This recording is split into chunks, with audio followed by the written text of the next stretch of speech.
اگر آپ کوئی عمل کر رہے ہیں اسے کہتے ہیں کہ حلال ہے، تو کون حلال حرام کرے گا؟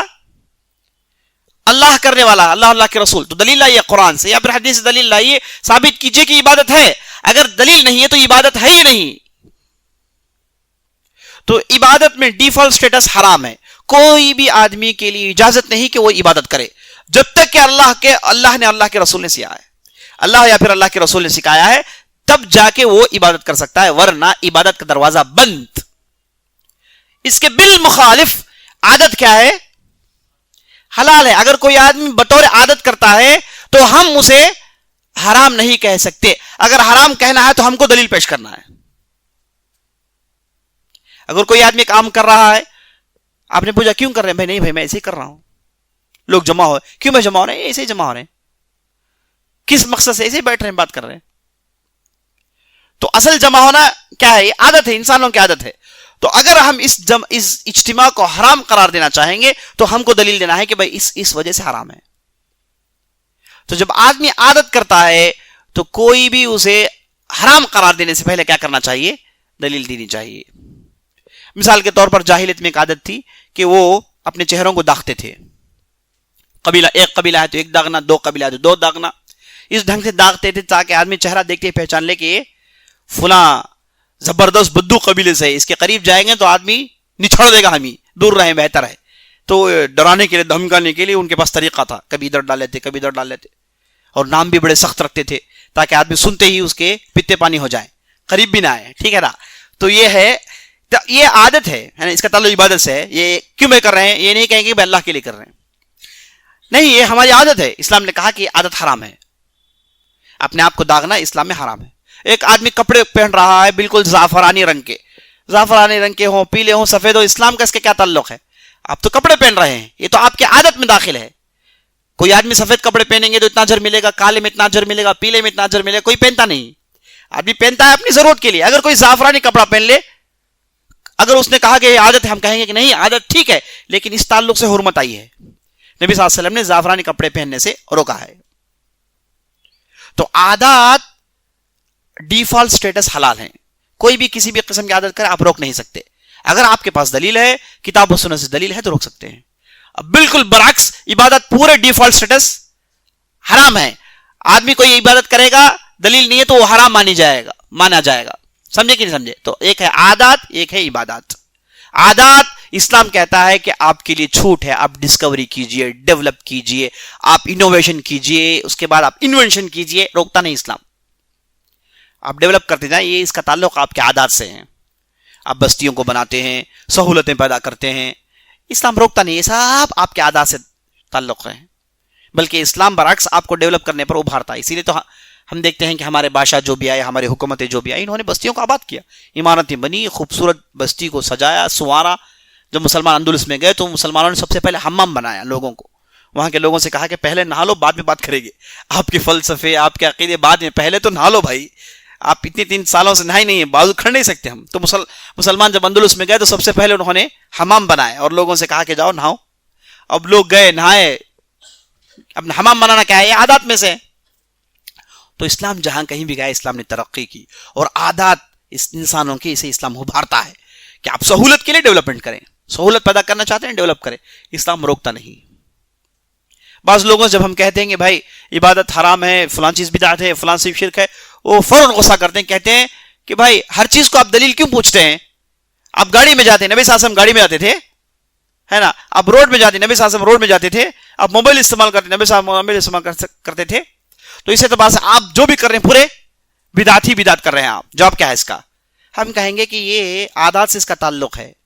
عادات میں انوینشن کرنا، ڈسکوری کرنا، الٹا پھیر جو کرنا چاہتے ہیں کیجئے. اسلام نے دروازہ کھول دیا ہے. لیکن یہ کام آپ عبادات میں مت کریں، ہے نا؟ بدعت کس میں ہوگا؟ عبادات میں ہو تو بدعت ہے. اگر عادات میں ہو تو بدعت نہیں ہے. اسے بدعت نہیں کہیں گے ہم، ترقی کہیں گے، اسے ڈیولپمنٹ کہیں گے، اسے اچھی چیز کہیں گے ہم، جب تک کہ وہ حرام کردہ چیز نہ ہو تب تک. تو بات سمجھ میں آئی؟ تو عبادات میں کوئی چیز ایجاد کرنا اسے بدعت کہتے ہیں. تو ہم موبائل استعمال کرتے ہیں عبادت کی نیت سے نہیں، روڈ پر چلتے ہیں عبادت کی نیت سے نہیں. جب عبادت کی نیت نہیں ہے تو عادت ہے، آپ جیسے چاہے کریں. اسلام کیوں روکتا ہے آپ کو؟ نہیں روکتا. لیکن اگر کسی نے عبادت کی نیت سے کی, جیسے میلاد النبی ہے, کیوں بھائی کر رہے ہیں؟ ثواب کی نیت سے کر رہے ہیں بھائی. فوراً ہم چیک کریں گے کہ اللہ کے رسول نے بتایا ایسی عید منانا, دلیل ہے اس کی؟ نہیں ہے تو یہ بدعت شمار ہوگا. تو مسئلہ یہ ہے کہ انہیں مغالطہ عادت اور عبادت میں ہوا ہے, تو بتانا چاہیے کہ بھائی یہ عبادت ہے اور یہ عادت ہے, یہاں آپ کے لیے جو بھی چاہیے گنجائش ہے, یہاں پر گنجائش نہیں ہے.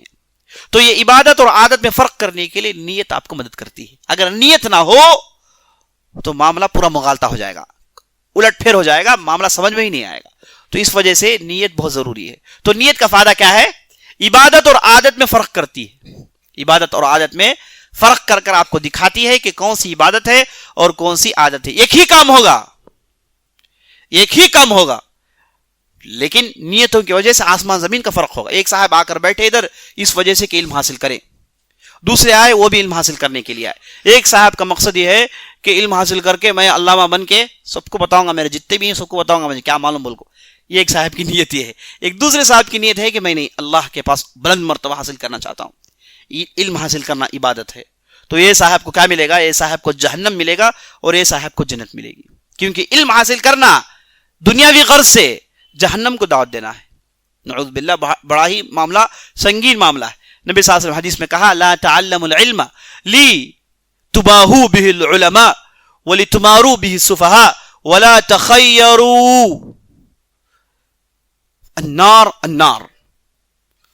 نبی صلی اللہ علیہ وسلم کہتے ہیں کہ آپ علم اس وجہ سے مت حاصل کرو کہ علماء کے درمیان بیٹھ کر خود اپنی علم کی جوہر ثابت کریں, یا پھر جاہلوں کے درمیان بیٹھ کر اندھوں میں کانا راجا بن کر رہیں. اس کے لیے نہیں. آپ علم حاصل کریں تو اللہ کے لیے حاصل کریں. اگر کوئی آدمی اس کے لیے علم حاصل کرے گا, النار فالنار, اس کے لیے جہنم تیار ہے, جہنم تیار ہے, نبی صلی اللہ علیہ وسلم نے کہا. تو ایک ہی عمل دونوں کر رہے ہیں لیکن دونوں کے نیتوں میں آسمان زمین کا فرق ہے. تو نیت اہم چیز ہے عبادت اور عادت کو فرق کرنے کے لیے. دوسرا فائدہ اس کا یہ ہے کہ عبادتوں میں فرق کرنے کے لیے آپ فرض نماز پڑھتے ہیں فجر کی 2 رکعت, نفل پڑھتے ہیں 2 رکعت, سنت پڑھتے ہیں 2 رکعت, وہی 2 رکعت, ایکشنز میں کوئی فرق نہیں, وہی سجدے, وہی رکوع, وہی تلاوت. لیکن کون سی چیز فرق کرتی ہے؟ کون سی چیز فرض کو فرض بناتی ہے؟ کون سی چیز نفل کو نفل بناتی ہے؟ کون سی چیز سنت کو سنت بناتی ہے؟ کون سی چیز ہے؟ نیت ہے. تو نیت ہی کیا ہے آپ کو عبادتوں میں فرق کر سکتی ہے. وہی پیسہ آپ دے رہے ہیں زکات میں اور وہی پیسہ آپ صدقہ میں دے رہے ہیں, فرق یہ فرض ہے, یہ نفل ہے, لیکن فرق کس نے پیدا کیا؟ نیت نے پیدا کیا. ایک آدمی عمرہ کرتا ہے نفل کی نیت سے, ایک آدمی عمرہ کرتا ہے حج کی نیت سے, فرق ہے. تو عمل ایک ہی نظر آئے گا لیکن نیت فرق کرنے والی چیز ہے. تو عبادتوں میں فرق کرنے کے لیے نیت کا ہونا ضروری ہے. تو نیت عادت اور عبادت میں فرق کرتی ہے, نیت عبادتوں میں فرق کرتی ہے. نیت عادتوں میں فرق کرتی ہے, عادت کے لیے نیت کی کوئی ضرورت نہیں, وہ تو ایسے ہی چلے گا, اجر نہیں ہے اس میں. اب اس میں کیا فرق کریں, کیا ہے, کچھ بھی نہیں چلے گا جب ہم اس موضوع پر گفتگو کریں گے جس کا تعلق عبادت سے ہو جائے. تو تیسرا فائدہ, یہ جو پہلے کے 2 فائدے ہیں, پہلے کے 2 نتیجے ہیں, عبادتوں میں فرق, عادت اور عبادت میں فرق, یہ اہل علم کا موضوع ہے جس کا تعلق اہل علم کا موضوع ہے جس کا تعلق فقہ سے ہو. فقہی مسائل میں سے دیکھتے ہیں, ٹھیک ہے. لیکن جب معاملہ اخلاص کا آتا ہے, اللہ کے لیے کرنے کا آتا ہے, ریا کا آتا ہے, تو اہل علم نے اسے الگ موضوع بحث بنایا ہے اور اہل علم نے اسے کہا الارادۃ والقصد. الارادۃ والقصد. دیکھیے نیت کے تعلق سے آپ نے جو بھی بحثیں سنی عبادت اور عادت فرق کرنے کے لیے, یہ ایک نیت ہے, ٹھیک ہے. نیت کا اس سے بڑا فائدہ یہ ہے کہ نیت اگر آپ اللہ کے لیے کریں گے تو ہی عبادت چلے گی, اخلاص جسے کہتے ہیں. تیسرا فائدہ یہ ہے کہ یہ حدیث آپ کو, یہ نیت آپ کو اخلاص سکھاتی ہے. تو اہل علم نے جب بھی اس حدیث کو بیان کیا انہوں نے اخلاص اس سے مراد لیا. یہ حدیث نبی صلی اللہ علیہ وسلم نے کس لیے کہا؟ فقہی مسائل میں اختلاف پیدا کرنے کے لیے یا پھر سمجھانے کے لیے نہیں. نبی صلی اللہ علیہ وسلم نے اس حدیث کو کہا تاکہ آپ کو کیا معلوم ہو جائے؟ اخلاص کی اہمیت معلوم ہو جائے. ایک آدمی سیم عمل کرے گا, دونوں کے اعمال سیم نظر آئیں گے, بالکل ایک ہی نظر آئیں گے, لیکن فرق نیت پر ہوگا. ایک آدمی دنیا حاصل کرے گا, دوسرا آخرت حاصل کرے گا. تو اہل علم نے اخلاص سے جس کا تعلق ہے اسے موضوع بنایا. اور ہم جب قرآن حدیث پڑھتے ہیں تو نبی صلی اللہ علیہ وسلم نے لفظ نیت کو اور اللہ نے لفظ نیت کو مختلف الفاظ سے استعمال کیا ہے. قرآن نے خاص طور پر نیت کے لیے جو لفظ استعمال کیا ہے وہ ارادہ کا لفظ ہے. ارادہ یرید ارادتن. جیسے دیکھیے ایک آیت میں اللہ نے کہا ومن یرید حرث الدنیا ومن یرید حرث الآخرۃ نزد له فی حرثہ ومن یرید حرث الدنیا نؤتیہ منها وما له فی الآخرۃ من نصیب. جو آدمی دنیا چاہتا ہے تو یہاں پر یرید ارادہ یرید کا استعمال ہوا ہے. یہاں پر اصل میں ینوی معنی ہے. اصل میں کیا معنی ہے؟ نوا ینوی مراد ہے اس سے. تو لفظ نیت کو قرآن نے کبھی ارادے سے استعمال کیا اور کبھی قرآن نے ابتغاء وجہ اللہ استعمال کیا ہے. جیسے ایک قرآن کی آیت میں آیا ہے لا خیر فی کثیر من نجواکم الا من امر بصدقۃ او بمعروف او اصلاح بین الناس ومن يفعل ذلك ابتغاء مرضات اللہ فسوف نؤتیہ اجرا عظیما. آدمی جو بھی عمل کرتا ہے اس میں خیر نہیں سوائے تین کے. ایک صدقے کے تعلق سے گفتگو کرے, یا پھر اچھائی کے تعلق سے گفتگو کرے, یا پھر لوگوں کے درمیان اصلاح کرنے کے لیے گفتگو کرے. اگر یہ تین اچھے کام کرے گا اللہ کے لیے ابتغاء وجہ اللہ ابتغاء مرضات اللہ, تو یہاں پر لفظ ابتغاء استعمال ہوا ہے.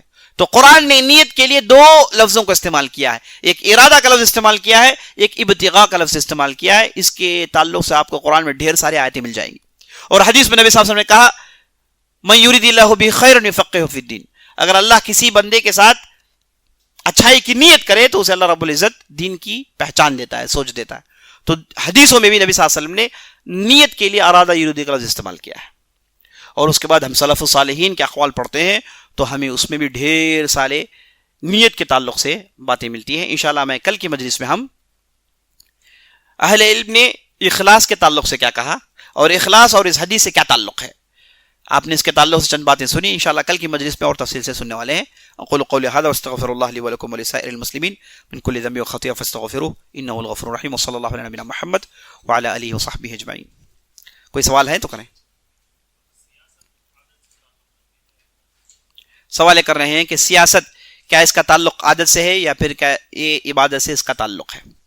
دیکھیے عزیز دوستو, بعض عادات جیسے آپ کو میں نے بتایا, آپ نیت اس کی اللہ کو خوش کرنے کے لیے کریں گے تو یہ عبادت بن جاتی ہے.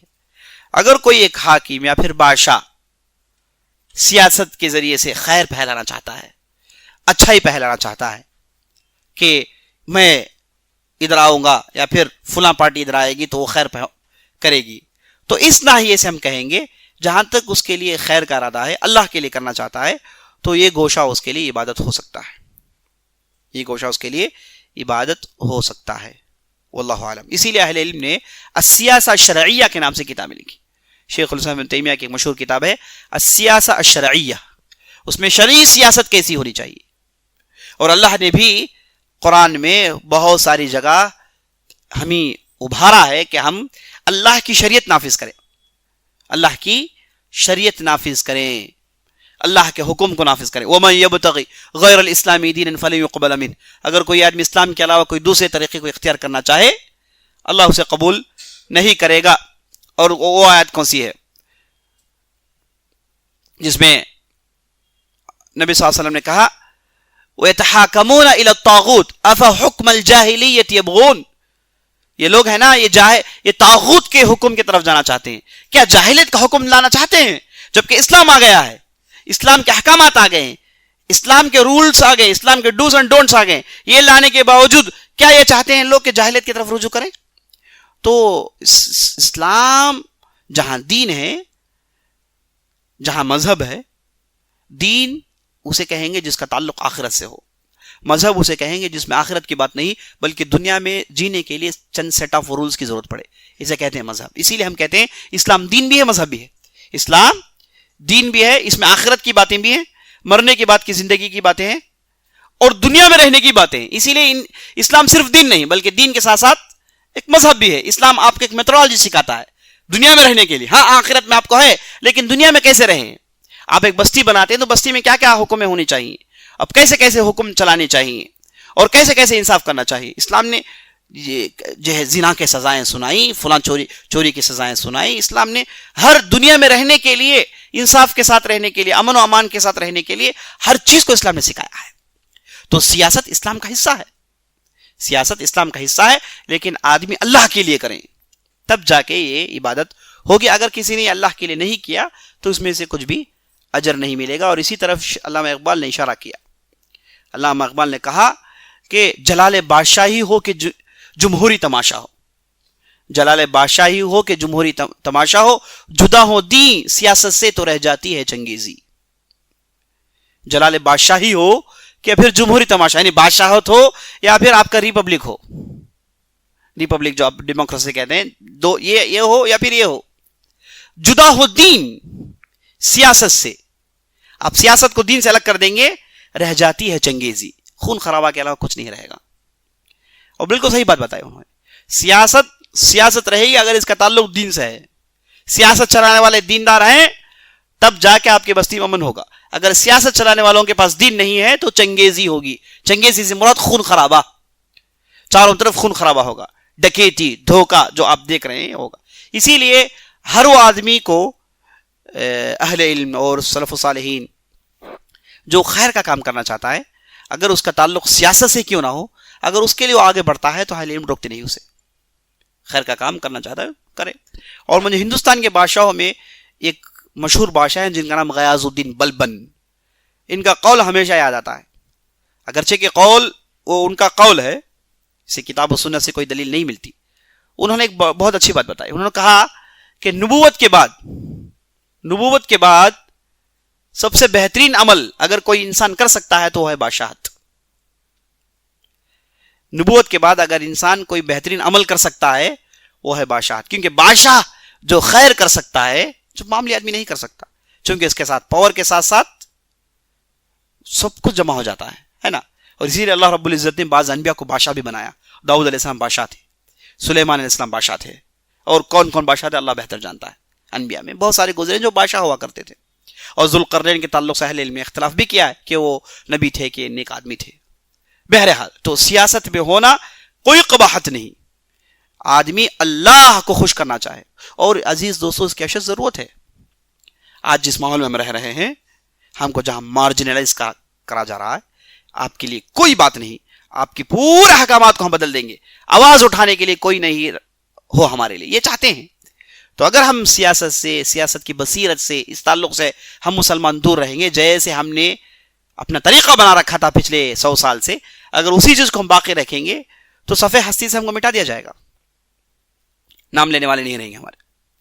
تو ہر آدمی علم حاصل کرنے کے بعد، صحیح عقیدہ جاننے کرنے کے بعد اگر سیاست میں جا رہا ہے تو میری نظر میں کوئی قباحت نہیں.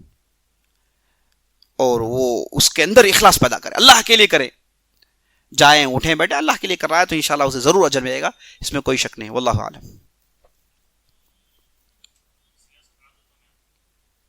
اگر سیاست غیر اسلامی سیاست ہے، احکامات کے خلاف آدمی ایسی سیاست کرتا ہے اور اس میں اسے اجر کی کوئی ضرورت نہیں، تو عادت میں شمار ہو.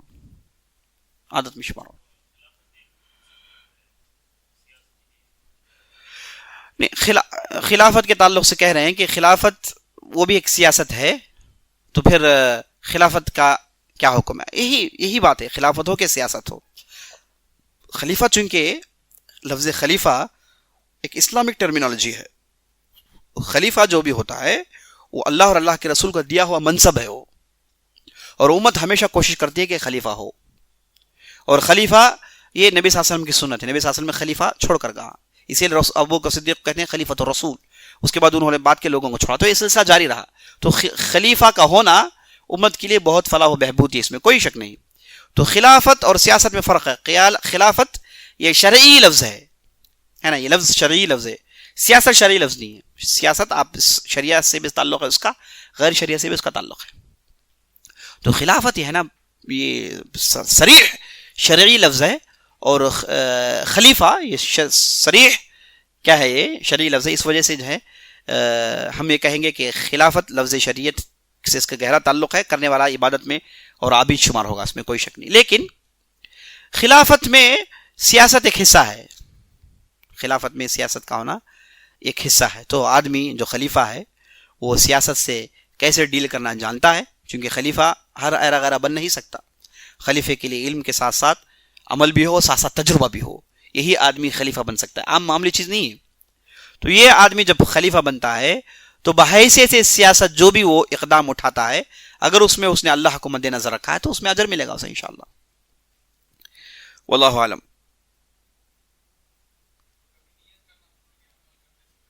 ہاں اچھا سوال کیے ہیں، اگر عمل کرنے سے پہلے آدمی نیت کرنا بھول گیا ہے یا پھر سیدھے نماز میں کھڑا ہو گیا ہے، ایسے بہت سارے مسائل ہیں، ہم انشاءاللہ کل یا پھر پرسوں کی مجلس میں اس پر گفتگو کریں گے۔